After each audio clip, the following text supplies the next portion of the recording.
اب اس کے ساتھ ہی ناظرین آپ کو بتائیں کہ ماچھیوار میں بھی پاکستان تحریک انصاف عمران خان پر ہونے والے حملے کے باعث ماچھیوار میں بھی احتجاج کیا جا رہا ہے۔ اسی حوالے سے مزید احوال بتا رہے ہیں ہمارے نمائندے خالد محمود جٹ۔ جی خالد محمود، آگاہ کیجیے گا۔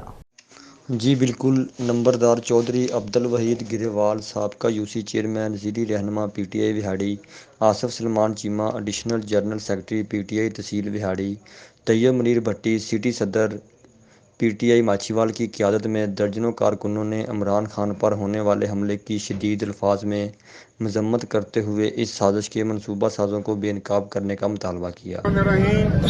جو کل رات ہمارے پرامن لانگ مارچ پہ اپوزیشن نے، اسٹیبلشمنٹ نے مل کے عمران خان پہ جو بزدلانہ قاتلانہ حملہ کیا ہے، ہم کارکنان ماچھیوال اس کی پرزور مذمت کرتے ہیں اور مطالبہ کرتے ہیں کہ ان حملہ آور کو فی الفور گرفتار کر کے قانون کے کٹہرے میں پیش کیا جائے۔ خان تیرا جان سار، بے شمار بے شمار، خان تیرا جان سار، بے شمار بے شمار۔ انہوں نے مزید کہا کہ ہمارے مخالفین پی ٹی آئی کو الیکشن میں بیلٹ کے ذریعے شکست نہیں دے سکتے، اسی لیے وہ کبھی ٹیکنیکل بنیادوں پر اور کبھی بولٹ کے ذریعے عمران خان اور پی ٹی آئی کی مرکزی قیادت کو خوفزدہ کرنے کی کوشش کرتے ہیں۔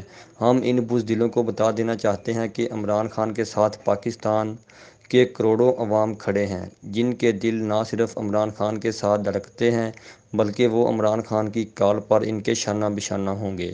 احتجاجی مظاہرے میں وفاقی حکومت کے خلاف نعرے بازی بھی کی گئی۔ جی